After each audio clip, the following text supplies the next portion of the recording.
नमस्कार साथियों, स्वागत है आप सभी का आपके अपने परिवार यूपीपीएससी स्टडी आईक्यू पर। फर्स्ट ऑफ ऑल आप सभी देवियों, सज्जनों, भाइयों, बहनों और हमारे प्यारे विद्यार्थियों को बहुत बहुत गुड मॉर्निंग, सुप्रभात, राधे कृष्णा, सत श्री अकाल, आदाब। जिस भी आप धर्म को मानते हो भाई, बहुत बहुत नमन है।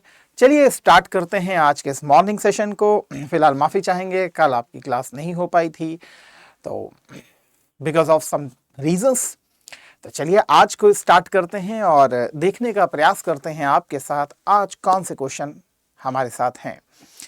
तो चलिए भाई स्टार्ट करें आज के सेशन को। और सबसे इंपॉर्टेंट चीज जो है, जो भी आपके क्वेश्चंस होते हैं उसको मैं लगातार यहाँ पर शेयर कर देता हूँ। आप सभी से बहुत विनम्र निवेदन है, अगर नहीं ज्वाइन किए हो अवश्य ज्वाइन कर लीजिए। यहाँ पर मैं आपको बहुत सारी चीजें शेयर करता रहता हूँ। यह हमारा ऑफिशियल टेलीग्राम चैनल है, इसको भी अवश्य ज्वाइन कर लीजिए। पढ़ाई से संबंधित अगर आपको कभी कोई चुनौती आती है तो आप डायरेक्टली मुझे व्हाट्सअप भी कर सकते हैं,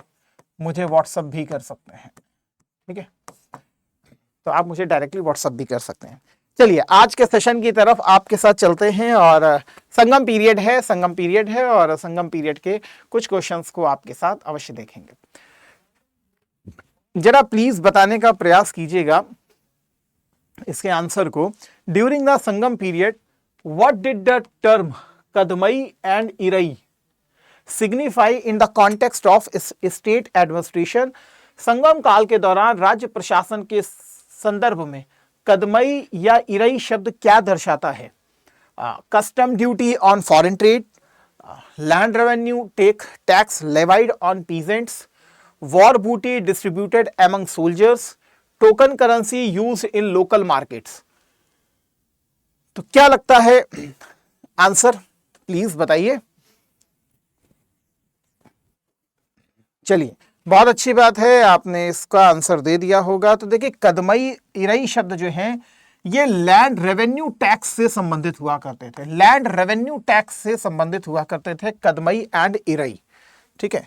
तो इसका सही आंसर जो जाएगा वो बी जाएगा। यहां पर हम कुछ आपके साथ टर्म भी देखेंगे, जैसे यहां पर एक नाम लिखा है करई, तो टैक्स ऑन लैंड। तो कदमई, इरई ये जितने भी हैं that is called tax on land, ठीक है। उल्गू जो है उसको कस्टम ड्यूटी कहा जाता है। इरावू जो है वो एक प्रकार का कंपलसरी गिफ्ट है। उसी प्रकार Irai tribute paid by vessels, ठीक है। वारियार जो है टैक्स कलेक्टेड ऑफिसर। तो वारियार को आप एज अ डीएम के रूप में, डिस्ट्रिक्ट कलेक्टर के रूप में आप कंसीडर कर सकते हो। तो वारियार, तो वाह यार तुम्हारी तो वाह है ना, क्योंकि तुम ही सारे डिस्ट्रिक्ट का कलेक्ट कर रहे हो टैक्स, है ना। तो इस हिसाब से आप याद कर सकते हो। कल को आपकी भी वाहवाही होने वाली है ना, तो एसडीएम देन डीसी, है ना। तो चलिए बहुत अच्छी बात है। तो कदमई को देख सकते हैं यहाँ पर चोल काल में लगाया जाने वाला प्रमुख लैंड टैक्स था, जिसे कनियालर भूमि धारक सीधे सरकार को चुकाता था। आपको भी मालूम है कि अगर आप गांव ग्रामीण प्रशासन को देखें अगर चोलों का, तो बट ऑब्वियस है कि ग्रामीण प्रशासन जो था वो आपका जो चोलों का हुआ करता था वो एक्चुअल में एक प्रकार का ऑटोनॉमस हुआ करता था ना। ऑटोनॉमी, ग्रेटर ऑटोनॉमी उनको एक्चुअल में प्रोवाइड की गई थी, है ना। कौन सा भाई उनका इंस्क्रिप्शन था? तो परांतक प्रथम का उत्तर मेरूर इंस्क्रिप्शन हुआ करता था। तो उत्तर मेरूर इंस्क्रिप्शन को हमने देखा था, ठीक है। चलिए नेक्स्ट की तरफ आपके साथ चलते हैं। 1 मिनट डन हो गया, डन, ठीक, यस, ठीक। चलिए यहां पर देखते हैं, consider the following statement regarding the famous Chera ruler Senguttuvan. इस बार वैसे भी अगर आप देखें ना तो आपको समझ में आ रहा होगा, एक पैटर्न डेवलप हो रहा है आयोग का, इवन यूपीएससी का भी हो रहा है। इधर साउथ इंडियन हिस्ट्री को जो है वो थोड़ा सा टारगेट किया जा रहा है, साउथ इंडियन हिस्ट्री को। तो इस बार भी आपको यूपी में भी स्पेशल मुझे लगता है कि संगम काल से क्वेश्चन इस बार देखने के लिए मिलेंगे, क्योंकि कुछ अगर आप लगातार चीजों को ऑब्जर्व करें तो आपको समझ में आएगा कि 2-3 सालों से यूपी पीसीएस का भी जो मेन ऑब्जर्व है वो नवपाषाण काल, पाषाण काल, अब इधर संगम काल में भी आपको देखने के लिए मिल जाएगा। चोल काल, इधर से क्वेश्चन आते हुए दिखाई पड़ेगा। प्रसिद्ध चेर शासक चेरन सुडगुट्टवन के संबंध में निम्नलिखित कथनों पर विचार करें। He is credited with establishing the Pattini cult in Tamilakam. He was contemporary of the famous poet Sattanar who wrote the epic Manimekalai. वह प्रसिद्ध कवि सतनार के समकालीन थे जिन्होंने मणिमेखलाई महाकाव्य लिखा था। कौन सा स्टेटमेंट आपको यहां पर सही लगता है? केवल एक, केवल दो, दोनों ही सही हैं, दोनों ही गलत हैं? आशा करता हूं आपने आंसर दे दिया होगा। क्या लगता है? चलिए इसके आंसर की तरफ अगर मैं आपसे बात करूं तो देखिए ये वाला तो बिल्कुल सही है, हमने शायद पहले क्लासेस में किया भी है आपके साथ, है ना। ये भी ठीक है, he was contemporary of the famous poet Sattanar who wrote the epic Manimekalai, सही है। तो डी सी ही होना चाहिए इसका आंसर। तो बोथ 1 और 2 दोनों ही के दोनों ही सही आपको दिखाई पड़ेंगे। Next one, in the context of Sangam society the term Vellalar was used to denote which social class। Sangam समाज के संदर्भ में विल्लालर शब्द जो आपको दिख रहा है, इसका प्रयोग किस सामाजिक वर्ग को दर्शाने के लिए किया जाता था? सामंत और राजा को, शिल्पी और कारीगर को, व्यापारी और सौदागर को, कृषक और भूस्वामी को। तो क्या लगता है आपको आंसर? विल्लालर या। तो चलिए आंसर की तरफ आपके साथ चलते हैं। देखिए विल्लालर जो है वो एक प्रकार का ला ला ला ला ला ला ला ला, तो एक प्रकार से ला ला ला का मतलब पैसा कंसीडर करने वाला। और पैसा उस समय सबसे ज्यादा कहाँ हुआ करता था? भूमि के पास। दैट्स वाई इसका जो राइट आंसर होगा विल्लालर वो है जो बड़े भूस्वामी कहलाते थे, ठीक है, लैंड ओनर्स के रूप में कंसीडर किए जाते थे, ये बड़े भूस्वामी के रूप में। तो एग्रीकल्चरिस्ट, लैंड ओनर्स, ठीक है ना। तो डी को यहां पर कंसीडर कीजिएगा, बिल्कुल सही है। यहां पर आप देख सकते हैं कि विल्लालर शब्द जो है वो हमें संगम लिटरेचर है जिसका नाम है परिपादल, ठीक है, यहां पर इसका सेंस यूज किया गया है एज अ भूस्वामी, ठीक। इसको भी प्लीज याद रखिएगा कि जो विल्लालर शब्द है इसका सबसे पहला जो उल्लेख आपको मिलता है वो परिपाडल नामक एक टेक्स्ट है उसमें देखने के लिए मिलेगा, जहां इसका कंसिडरेशन जो है वो एज अ लैंड ओनर के रूप में किया गया है, तो वो भूस्वामी के रूप में किया गया है, ठीक। तो ठीक है, नेक्स्ट क्वेश्चन लिखा है which of the following pairs of the king and his dynasty in early historical Tamilakam is not correctly matched. इस बार के यूपीएससी का ये क्वेश्चन था, है ना। तो इसमें आपको सही बताना है कि भाई इसमें कौन सा इसमें सही नहीं लगा हुआ है। यहां पर नहीं को पूछ रहा है, ठीक है ना, नहीं को पूछ रहा है। तो सेन गुट्टवन, उदयन जेरल, नेदुन जेलियन। वैसे तो ये बहुत सिंपल सा क्वेश्चन है, अगर आप देखें तो आपको मालूम है कि जब भी हमें स्पेशली पढ़ना पड़ता है संगम पीरियड को, तो ये बहुत कॉमन टर्म्स हैं जो हमको इनके स्टेट या इनके प्रशासन के बारे में पढ़ने पड़ते हैं। नॉर्मल कुछ टर्म्स होते हैं, जैसे करिकाल है को पढ़ना पड़ता है, नेदुन जेलियन आदन को पढ़ना पड़ता है, सेन गुट्टवन चेर को पढ़ना पड़ता है, उदयन जेरल को पढ़ना पड़ता है। ये बहुत कॉमन और बहुत ही फेमस नाम है। अगर आप बेसिक एनसीईआरटी को देखोगे तो बेसिक एनसीईआरटी में सारे नाम दिए गए हैं। तो सेन गुट्टवन चेर भी है, नेदुन जेलियन पडियन भी है, और उदयन जेरल जो है वो भी एक चेर राजा हमको देखने के लिए मिलेगा, ठीक है। तो दैट्स वाई ये चोल नहीं होगा। यहां पर कौन सुमेलित नहीं है पूछ रहा है, सेन गुट्टवन चेर, बात सही है। तो ये भी नहीं होगा, ये भी नहीं होगा, बचा 2 या बचा 3, तो 2 आंसर इसका बिल्कुल सही होगा, नेदुन जेलियन अदियन, ठीक है। तो यहां पर आप देख सकते हैं,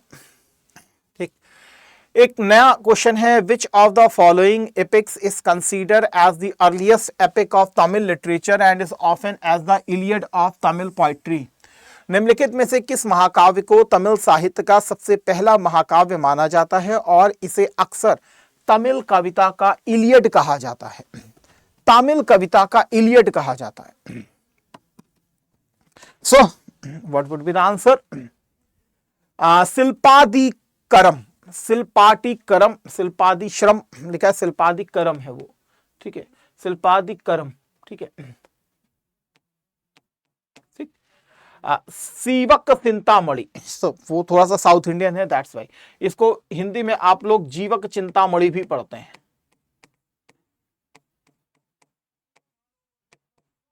जीवक चिंतामणि, वलयपति, वलयपति एंड मणिमेकलई, मणिमेकलई एक और भी होता है, वलयपति एंड कुंडलकेसी, कुंडलकेसी एक और भी महाकाव्य है। आप सभी से एक बहुत विनम्र निवेदन है कि आप एटलीस्ट कम से कम इनके नामों को जो है वो कमेंट बॉक्स पे एक बार अवश्य लिखिएगा, एक बार लिखिए तो, बट ऑब्वियस है कि ये सब आपको याद हो जाएगा, अदरवाइज फिर ये नाम फिर आपको याद नहीं होंगे, ठीक है।